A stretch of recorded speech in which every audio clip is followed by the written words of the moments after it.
Bonjour à tous, très chers fans de catch, ici Kozak et...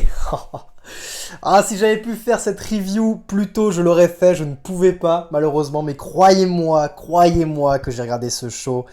Croyez-moi que j'étais excité, que j'étais aussi excité de vous en parler.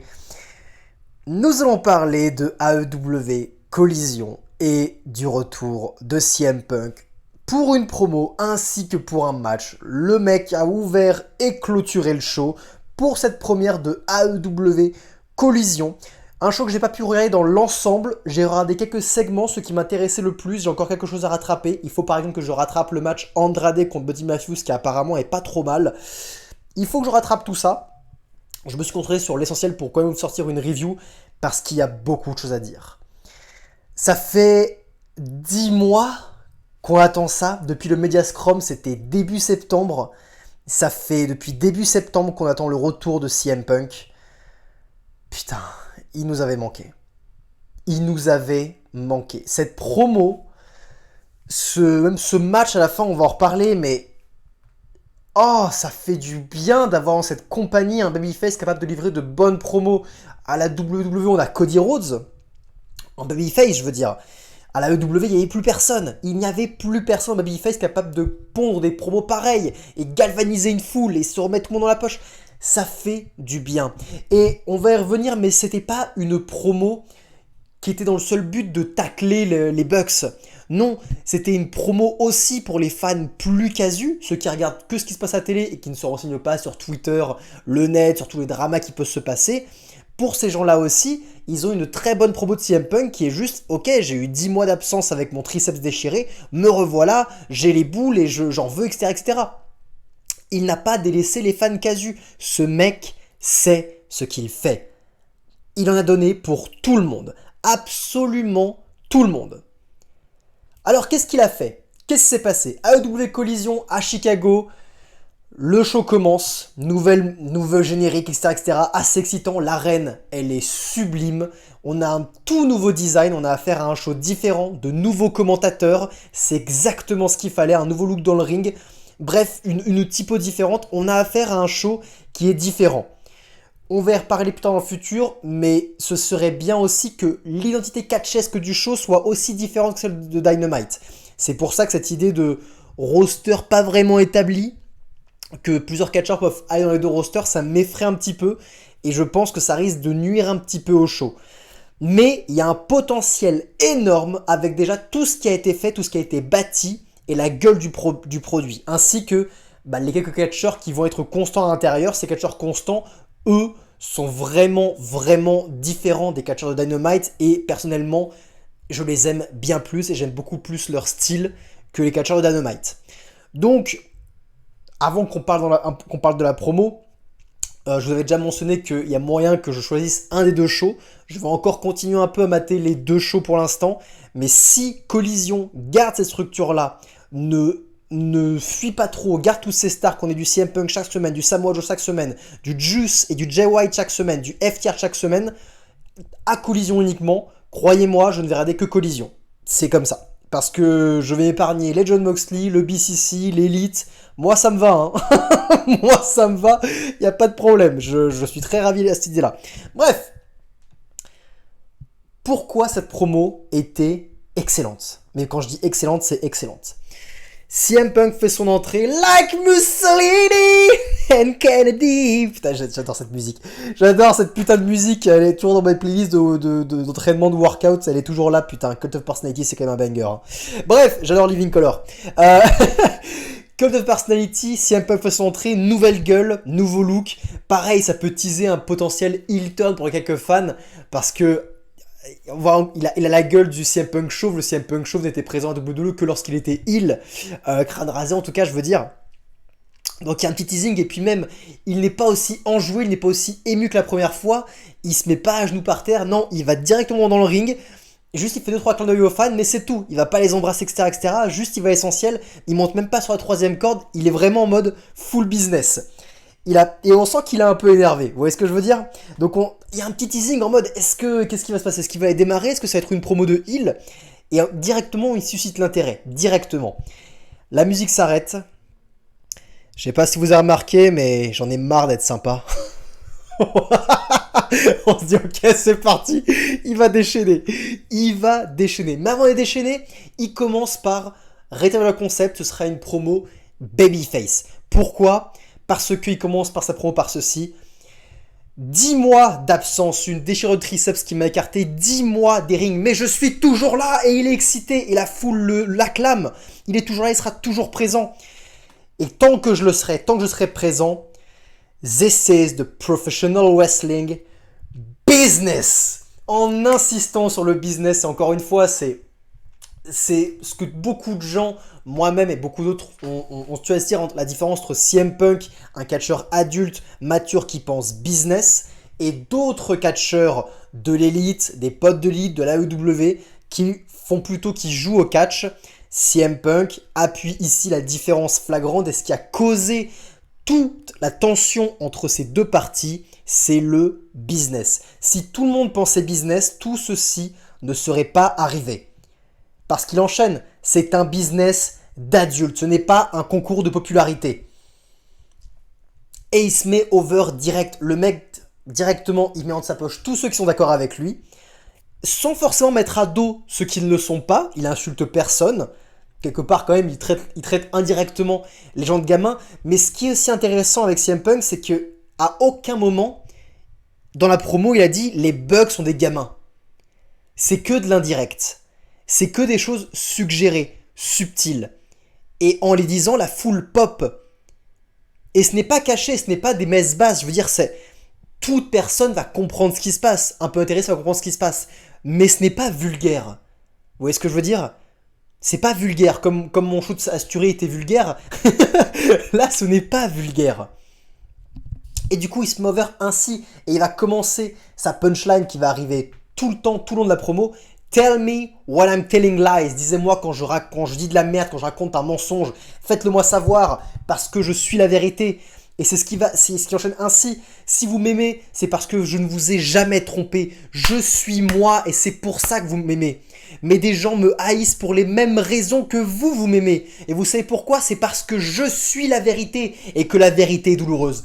Putain, cette phrase, déjà, c'est un banger. Juste cette phrase d'une promo, ça aurait suffi. Le mec, il les a enchaînés.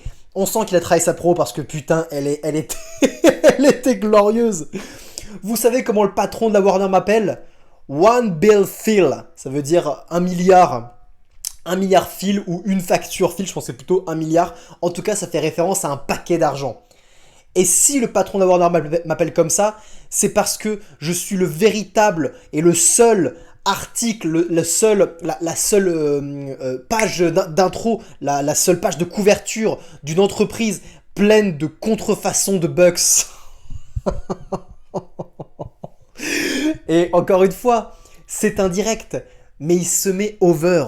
Il se met over en disant qu'il est différent, qu'il est unique, que c'est le patron de la Warner qui l'appelle comme ça.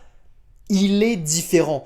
Il n'est pas sur le même piédestal que les Bucks et toutes les contrefaçons de Bucks qu'il y a eu. La foule pop, cette ligne a été énorme. Un peu de silence. Le roi de retour. Qu'est-ce que j'aime ce mec, putain. Qu'est-ce que j'aime ce mec. Encore une fois, qu'est-ce que j'aime son talent de catcheur, son talent de se mettre over. Il est narcissique, ce que je vous ai. Il a un ego surdimensionné. Mais il peut l'avoir parce qu'il est bon, putain. Quand il dit le roi de retour, on pourrait trouver ça détestable. Mais non, t'as envie de popper parce que oui, pour moi, c'est vraiment le roi. Dans ce business-là, dans ce système de punchline, de star power, oui, c'est un des 5 rois actuellement du monde en termes de catch. C'est un des meilleurs. Et avant de continuer sa promo, il allait partir, il fait « Avant que je parte, expliquez-moi parce que j'ai quand même quelques haters qui réclament certaines choses. Je vais vous laisser avec ceci. Pourquoi est-ce que je changerais en fait? Vous savez quoi? Je serai toujours moi-même. Parce que j'ai été entraîné pour ça. Et parce que ça a marché. Parce que des gens m'ont aimé pour ça. Parce que je suis moi. Mais il y a aussi des gens qui pensent que je leur dois une excuse. Et si vous sentez ceci actuellement dans l'arène ou chez vous, si vous sentez que je vous dois une excuse, alors la voici. Je suis sincèrement désolé que les personnes plus faibles que vous psychologiquement soit les catcheurs que vous aimiez. Celle-là, c'est celle qui m'a le plus eu. Celle-là, quand je l'ai entendue, j'étais... Oh, l'enculé. Mais vous savez pourquoi c'est bon? Parce que oui, c'est un tacle au Bucks. Bien sûr que c'est un tacle au Bucks. Mais en faisant un tacle à l'élite, il en profite aussi pour mettre over le public. Il met le public au-dessus de l'élite. Donc même les gens qui sont fans de l'élite, et bah Punk vient de vous dire, vous êtes mieux qu'eux. Vous êtes mieux qu'eux. Vous voyez ce que je veux dire? Il met over ses haters. Il est trop fort ce mec. Il est trop fort. Il a tout compris. Et oui, c'est un tacle vénère, mais sans vulgarité encore une fois. C'est un tacle indirect, mais suffisamment direct. C'est parfait. C'est juste parfait. Et il finit comme sa promo pour les casus, pour rétablir l'ordre. Maintenant que tout cela est évacué, où on en est maintenant?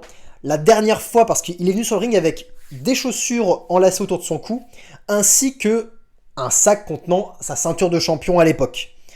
Et il ne la sort jamais, parce que je pense qu'il ne peut pas le faire. MJF est le vrai champion, mais pareil, on sait ce qu'il y a à l'intérieur, ça se voit. Et donc on voit où il veut en venir. La dernière fois que j'étais ici, je portais cette ceinture. Et cette ceinture, je l'ai méritée. Et je l'ai méritée pas parce que j'ai eu le meilleur Dog Collar match, c'est parce que j'ai gagné le putain de match.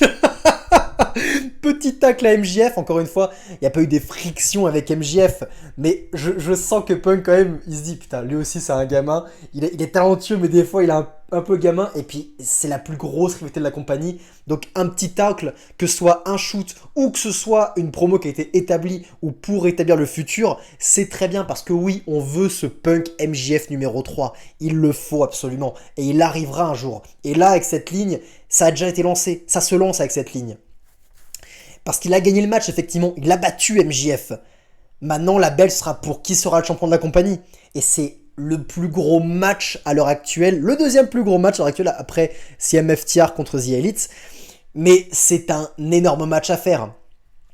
Et tant que personne ne m'aura piné ou soumis, cette ceinture, elle sera à moi. Et pour tous ceux qui pensent que je devrais prendre ma retraite, et il prend ses chaussures autour de son cou, tant que quelqu'un dans cette compagnie ne pourra pas enfiler ses chaussures, elles seront à mes pieds et elles le resteront jusqu'à la fin.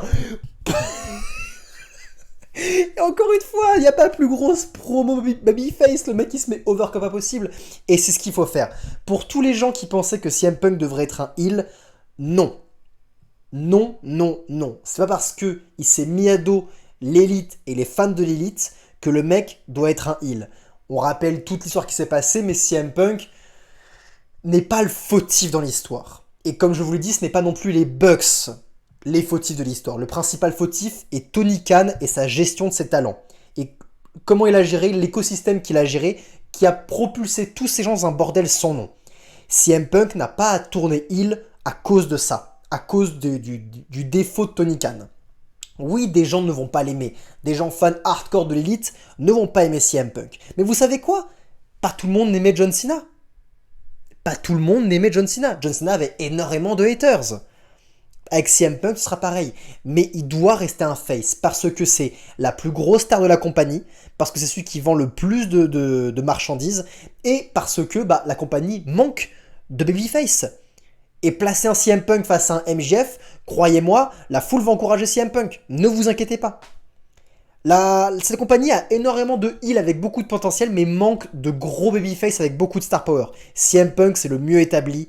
Il faut pas le faire tourner heal, absolument pas. Il faut attendre un peu. Le jour où un nouveau face prend le devant, soit suffisamment intégré et puisse vraiment avoir une bonne promo tel un Cody Rhodes pour s'installer comme l'ultime babyface de la compagnie, oui, CM Punk pourra tourner heel et remplacer Jericho. Par exemple, le spot qu'a Jericho à l'heure actuelle. Voilà, pour mettre over de talent. Bref, c'était un banger d'opener. Cette promo était fantastique, ça fait du bien de revoir CM Punk. Ça fait énormément de bien. On va parler du reste du show, on va pas perdre trop de temps. Ce que j'ai vu après, c'était malheureusement un match douteux pour commencer Collision. Luchasaurus contre Wardlow pour le titre TNT, c'était douteux parce que bah j'aurais vu d'autres matchs. Je pense que j'aurais plus vu Andrade contre Buddy Matthews ouvrir le show avec deux catcheurs pouvant être sûrs et certains de pondre un bon match. Wardlow et Luchasaurus, Wardlow est toujours un peu vert. Luchasaurus c'est pas le meilleur catcheur du monde. Le match était pas ouf, vraiment pas ouf, il manquait vraiment de passion, c'était un peu chiant. Et on a eu un changement de titre en plus. On a eu un changement de titre pour Luchasaurus est maintenant champion de TNT. Ah bon, je comprends pas trop. Enfin, en fait, je comprends pas. Je comprends pas pourquoi ils ont fait dans ce ordre-là. Ça aurait dû être Luchasaurus contre Wardlow. Wardlow l'emporte. Et un Christian Wardlow et Christian devient champion de TNT. Mais à cause des blessures de Wardlow par exemple, ou d'intervention de Luchasaurus, etc., etc. Mais là, c'est Luchasaurus qui bat Wardlow. Luchasaurus est officiellement le champion de TNT, mais c'est Christian qui porte la ceinture, qui célèbre. Luchasaurus, c'est un gros débile, un gros monstre. C'était pas passionnant. C'était pas passionnant et je sais pas trop quoi en penser, à vrai dire. Je m'en fous un peu. C'était un peu nul, on va pas se mentir. Je vois pas où ils vont aller avec ça. Je pense qu'ils vont aller vers un Miro qui va reprendre la ceinture TNT parce que de tous les catcheurs que je vois à l'heure actuelle à Collision, celui que je verrai le plus avec la ceinture TNT, c'est Miro. Parce que Miro, on va en reparler juste maintenant. Miro, c'est autre chose que j'ai vu. J'ai vu son début face à Tony Nese. C'est pareil, ça fait du bien de voir Miro. Ça fait du bien de voir Miro. Je ne comprends pas pourquoi Miro a été écarté des rings aussi longtemps. Je ne comprends pas. C'est quoi le problème de Tony Khan? Pourquoi quand t'as Miro, quand t'as un Bulgare, un Golgoth, un mec avec un physique hyper intéressant, une brute épaisse, mais un très bon catcheur aussi. Miro est un très bon catcheur. Dans le style, il est très très bon. Pourquoi tu ne l'utilises pas? Le mec était prêt à catcher depuis je sais pas combien de temps. Non, on va attendre Collision pour que tu reviennes. Pouah, c'était long, hein. C'était sacrément long. Donc bref, ça fait quand même un bien fou de revoir Miro, il nous avait manqué. Il a pulvérisé Tony Nese sans pour autant le faire un squash. C'était juste il l'a juste décimé sans le squasher, c'était très très bien. Très bon match de catch pour élever Miro. C'est très très chouette. J'ai pas radé la suite. Ce que j'ai radé, c'est le main event parce que j'avais vraiment envie de voir ce main event. FTR et CM Punk face à Jay Little, Jay White et Samoa Joe. Putain, j'ai failli oublier Samoa Joe. Et qu'est-ce que je voulais que je vous dise, c'était un putain de match de catch. Et je suis content, ça faisait longtemps que j'avais pas vu un excellent main event à l'AEW. Ça faisait très longtemps que j'ai pas vu un excellent main event à l'AEW. Récemment à l'AEW, on a eu ce Adam Cole MJF en opener qui était extrêmement bon. Vraiment un excellent match de catch. J'ai pas pu lui donner ma review, mais vous le savez maintenant que j'ai trouvé le Adam Cole MJF extrêmement bon. Et dans ma tête, je me disais, mais pourquoi c'est pas le main event? Pourquoi c'est les Bucks qui sont main event, sans déconner? C'est quoi votre putain de problème? C'est quoi votre putain de problème? C'est chaud, hein. Mais là, on a eu le main event qui méritait la place de main event. La star est dedans. Les champions par équipe sont dedans. Et les futurs gros rivaux de ces stars sont présents. Et vous voulez que je vous dise, vous savez que je suis fan d'FTR, vous savez que je suis fan de CM Punk. Évidemment, ils ont fait un taf génial. Je vais évacuer le travail des babyface très très tôt. FTR dans la gestion des hot tags, dans l'intelligence du ring, dans le côté désespéré, dans le côté encourageant, dans le côté réel aussi. CM Punk, ils étaient pas, par exemple, dans le coin à rader cash, à être en mode putain, ça tape fort quand même, hein, genre tout ça, à communiquer des choses réalistes. Vous voyez ce que je veux dire? CM Punk à la fin, dans son slipper face à Samoa Joe, le selling est parfait, la tension est en son paroxysme. Enfin bref, le travail de Babyface pour que la foule soit à fond derrière eux était extrêmement bon. Il faut que tous les catcheurs de la AEW en prennent de la graine. Vraiment, c'était très très bon. Mais je vais plutôt parler des heels parce que j'ai pas eu l'occasion de beaucoup en parler, tous ces heels. J'ai pu parler de Jay White en solo, de ce que je pense de lui en solo. Je trouve que c'est un bon talent, mais il ne m'a pas non plus autant tapé dans l'œil que ça. Je ne vois pas Jay White, à l'heure actuelle, remporter un titre solo et s'élever en tant que champion de la compagnie, que ce soit pour un titre intermédiaire ou un titre mondial. Je ne trouve pas que physiquement il soit si imposant que ça, que sa promo soit si bonne que ça. Il est talentueux, il est loin d'être mauvais, mais je trouve qu'il y a d'autres talents dans ce business qui méritent plus d'être en solo. Surtout que, depuis le début, Jay White est accompagné de Juice Robinson. Juice Robinson qui, pareil, en solo, j'y crois pas trop, enfin, il ne sera jamais une star en solo, mais Tel un Mark Briscoe un peu, dans le même genre, il a une aura, il a un personnage, il a une attitude, et c'est un bon catcheur. Et quand il est dans le ring, tu le regardes, et il est agaçant, et ouais, j'aime bien Juice Robinson, j'aime beaucoup Juice Robinson. Et quand je les ai vus en équipe, je me suis fait la réflexion que FTR n'avait aucune équipe heel à l'heure actuelle suffisamment établie, et que Jay White et Juice Robinson seraient de parfaits rivaux à FTR. Mais vraiment. Et ils pourraient très bien prendre les titres. On pourrait avoir une équipe top heel avec Jay White et Juice Robinson en tant que tag team. Et une grosse rivalité FTR, attends, j'ai fait plus tout à l'heure, Jay White et Juice Robinson. Franchement, ce serait trop bien. Et ce serait une super rivalité pour Collision, pour la tag team. Et ça, j'encourage énormément. Et je vois énormément Jay White à cette position-là, à l'heure actuelle. Désolé si j'ai offensé les fans de Jay White. Encore une fois, je trouve qu'il est bourré de talent. Mais c'est un peu tel un Kofi Kingston. Vous voyez ce que je veux dire?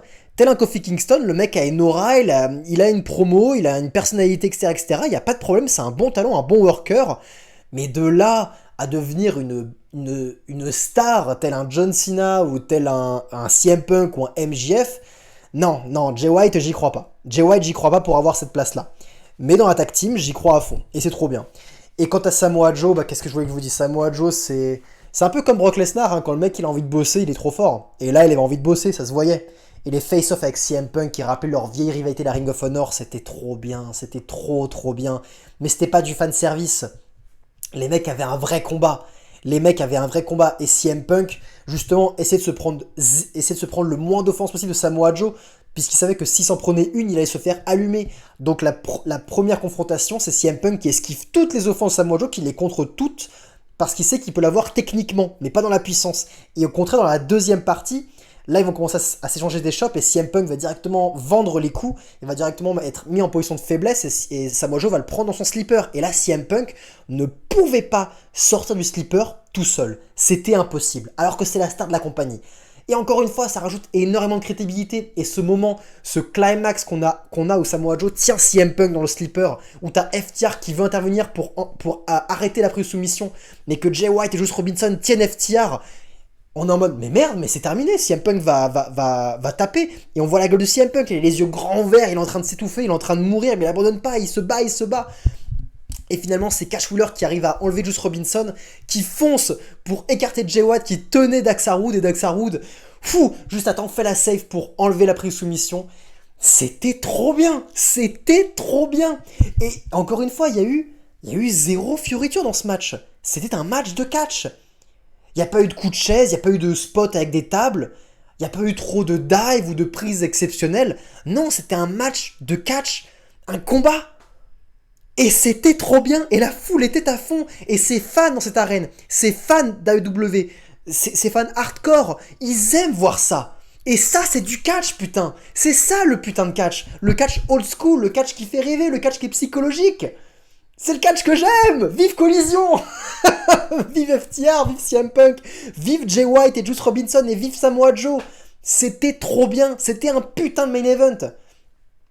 Et à la fin, parce qu'il protège Jay White et protège Samoa Joe, c'est Juice Robinson qui va se prendre le tombé. Là-dessus, pas de problème parce qu'il s'est quand même mangé le Shutter Machine de FTR suivi du GTS de CM Punk. Voilà, quiconque aurait pris ça serait mort.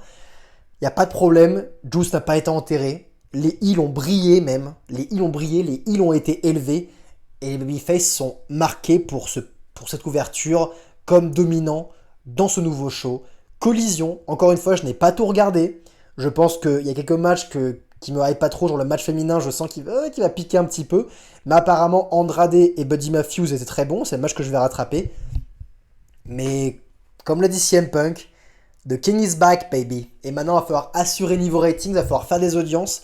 Mais s'il continue à avoir cette qualité-là, avoir au moins un opener et un main event de cette qualité, je pense sincèrement que Collision peut marcher, peut véritablement marcher, rattraper Dynamite, et même créer de nouvelles audiences, attirer de nouvelles personnes. Parce que c'était un très bon show. C'était un show sérieux, c'est ce que j'ai ressenti. Un show sérieux. Et ça fait du bien, putain, ça fait du bien. Voilà, c'était ma review de AEW Collision. N'hésitez pas à me dire en commentaire ce que vous avez pensé de ce show. C'était Kozak, prenez soin de vous, bande de fans de catch.